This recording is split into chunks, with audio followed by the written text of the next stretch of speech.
I'm 28 years old, working really hard as a marketing executive, and dealing with a chronic illness that makes every day tough. But the hardest part of my life isn't that, it's my family. I have a younger sister, Clara, who's 25, and she's the favorite. My parents, John and Linda, absolutely adore her. As for me, I'm lucky if they even notice I'm there. Just last week, I finally got the promotion I've been working so hard for. I was excited, so I called home to share the news. Mom, guess what? I got the promotion. Oh, that's nice, dear, she replied. Did you hear Clara's boyfriend took her to that new fancy restaurant downtown? And just like that, my big moment was ignored. It's always like this. Then, the big news came. At a family dinner, Clara came in, waving her hand around. I'm engaged, Rick proposed. Everyone was cheering, Mom was crying, and Dad opened a bottle of champagne. Meanwhile, I was trying to hide my discomfort as pain from my illness flared up, not that anyone noticed.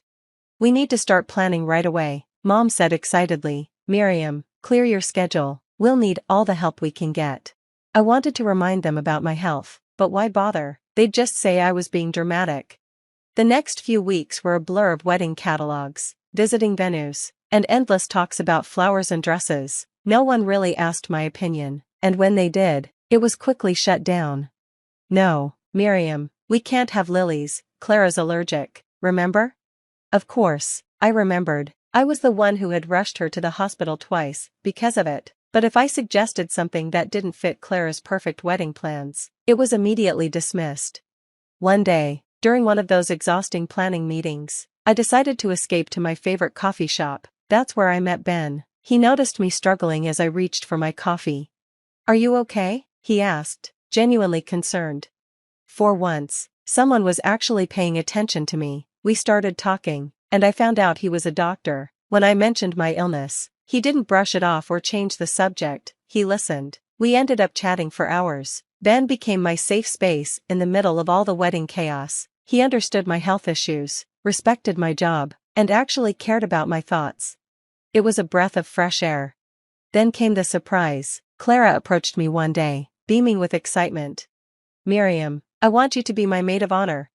I was shocked. We hardly talked outside of family events, and now she wanted me to play such a big role in her wedding.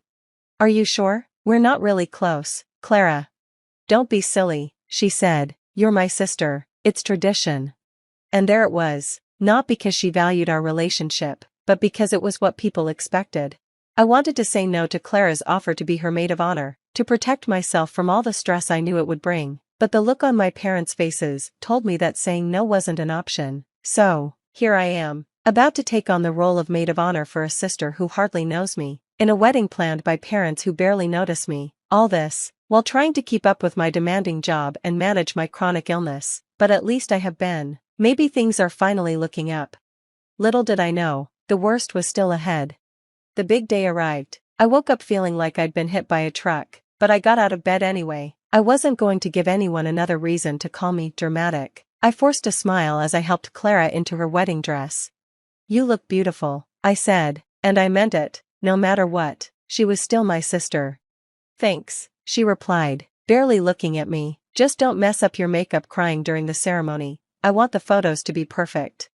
The ceremony went by in a blur of white lace and teary vows. I stood there, holding my bouquet, feeling worse by the minute, but I kept it together. I had to. At the reception, I found Ben sitting at our table. You okay? He asked, holding my hand. You look pale.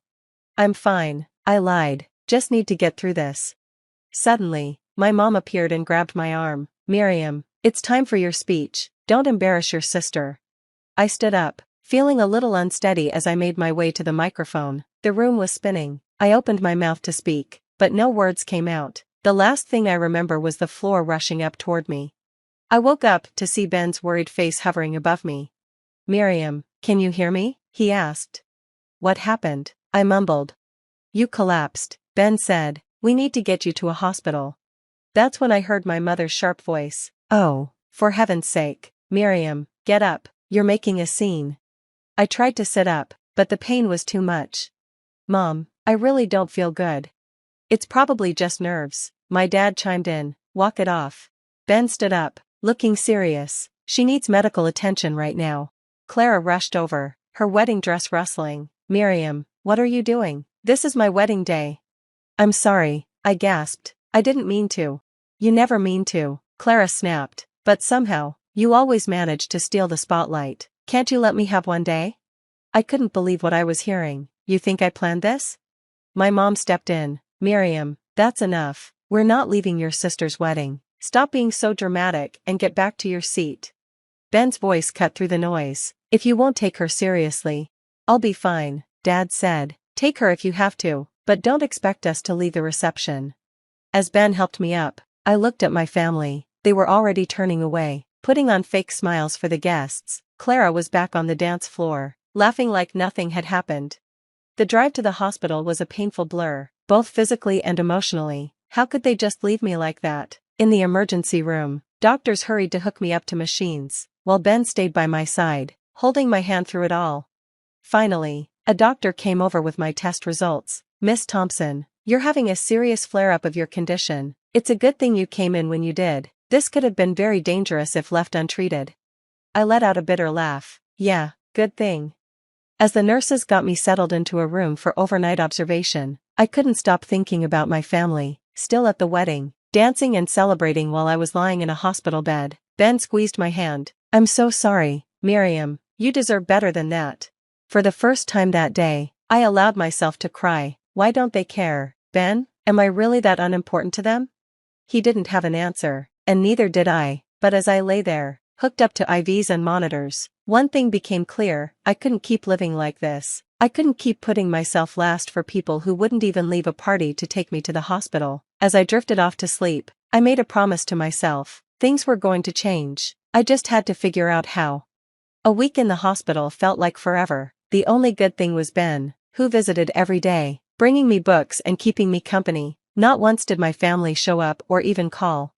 When I finally got discharged, I went home, completely drained, both physically and emotionally. When I opened the door, Mom, Dad, and Clara were sitting in the living room, acting like it was just another day. Oh, you're back, Mom said, barely looking up from her magazine. There's laundry that needs doing. I couldn't believe what I was hearing. Are you serious right now? I just got out of the hospital. Dad cleared his throat. About that, Miriam, we think you owe your sister an apology for ruining her wedding. Clara nodded, her face full of fake hurt. Do you know how embarrassing that was? Everyone was talking about it. Something inside me snapped. Apologize? I nearly died, and you want me to apologize? Don't be so dramatic, Mom sighed. It's always something with you, isn't it? That was it, the final straw. I'm done, I said, my voice shaking. I'm done with all this toxicity. I'm out of here. I stormed to my room, threw some clothes into a bag, and walked out. They didn't even try to stop me. Ben was waiting outside in his car. One look at my face, and he knew. You're staying with me, he said. It wasn't a question. The next few weeks passed in a blur of doctor's appointments and work. I threw myself into my job, determined to prove that I could succeed without my family's so-called support. One day, I was going through some old papers when I found documents about a trust fund in my name. Curious, I called the bank. I'm sorry, Miss Thompson, but that account has been almost drained, the banker said. My head was spinning. That's impossible. I've never touched it. After some digging, I discovered the ugly truth. My parents had been taking money from my trust fund for years, using it to pay for Clara's expensive lifestyle. I felt sick. Not only had they neglected me emotionally, but they had also been stealing from me. I knew I needed help, so I called a lawyer named Tom. After reviewing the documents, Tom looked serious. This is a big deal, Miriam. Your parents could face criminal charges for this. Part of me wanted to let it go, to just walk away, but a stronger part of me was done being pushed around. What do we do? I asked. Tom leaned forward. We investigate, we gather evidence, and then we make them face the consequences of what they've done. As I nodded, I felt a mix of sadness and determination. This wasn't how I imagined my life would turn out, but I knew it had to be done. For once, I was standing up for myself. That night, as Ben and I sat on his couch, I couldn't help but reflect on everything. You okay? Ben asked, wrapping his arm around me. I don't know, I admitted. I'm angry and hurt, but I also feel free. Is that strange? He shook his head. Not at all. You're finally putting yourself first, And that's a good thing.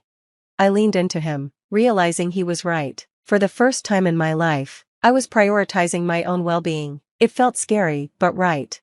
Whatever happens next, I said, I'm ready.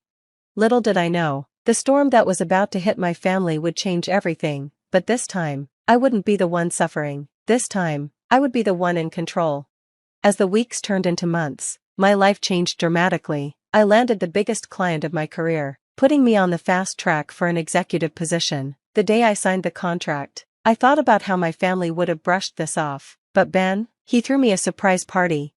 I'm so proud of you, he said, handing me a glass of champagne. You deserve this. Then, on a quiet Sunday morning, Ben got down on one knee. Miriam, will you marry me? With tears in my eyes, I said yes. We decided to have a small, intimate wedding, everything my sister's wedding wasn't. Meanwhile, Tom had been investigating my family's finances. One day, he called me into his office, looking grim. Miriam, it's worse than we thought. Your father has been embezzling money from his company to fund Clara's lifestyle. I felt sick to my stomach. What do we do? Tom laid out the options, and after a sleepless night, I made my decision. I anonymously tipped off my dad's company about the embezzlement. The fallout was quick and harsh. Dad was fired and faced criminal charges. Our family name, once respected, was now ruined in our community. Then I got a call from Mom. Miriam, please, we need your help. Your father, the company is pressing charges. I took a deep breath. I'm sorry, Mom, I can't help you. But we're family, she cried. Family doesn't treat each other the way you treated me, I replied, and hung up. Next was Clara. Her perfect life had fallen apart. Rick had left her, and without Dad's stolen money, she couldn't keep up her fancy lifestyle. Miriam, I'm so sorry, she sobbed over the phone. I didn't know about the money. Please, can we start over? Part of me wanted to forgive her, to be the bigger person, but then I remembered all the years of neglect, of always being second. I'm sorry, Clara, I can't do this anymore. I wish you the best, but I need to focus on my own life now. When I hung up, I felt lighter, like a burden had been lifted. For the first time, I had chosen myself. The day of my wedding finally arrived. It was nothing like Clara's big, over-the-top event, just me, Ben, and our closest friends in a beautiful garden. As I walked down the aisle, all I saw in Ben's eyes was love, no judgment, no comparison, just pure acceptance. I do, I said, my voice strong and sure. At the reception, I looked around at the small gathering. These were people who truly cared about me, who had stood by me through everything. My colleague Sarah raised a toast. To Miriam and Ben, two of the kindest, strongest people I know, may your life together be filled with love and respect. As Ben and I swayed during our first dance, I thought about the journey that had brought me here. What are you thinking about? Ben asked softly. I'm thinking about how far I've come, I replied, and how excited I am for our future. He smiled and pulled me closer. Me too. I love you, Miriam. I love you too, I said, and I meant it, not just the words, but the promise of a life where I was valued, respected, and loved unconditionally. As the night came to an end, I felt a deep sense of peace. My family's actions had consequences, but I no longer felt responsible for fixing their mistakes. I had my own life to live, my own family to build, with Ben by my side. Looking at my new husband, I smiled. The road ahead might not be perfect, but I knew one thing for sure, I would face it on my own terms, surrounded by people who truly loved me, and that, I realized, was the sweetest justice of all.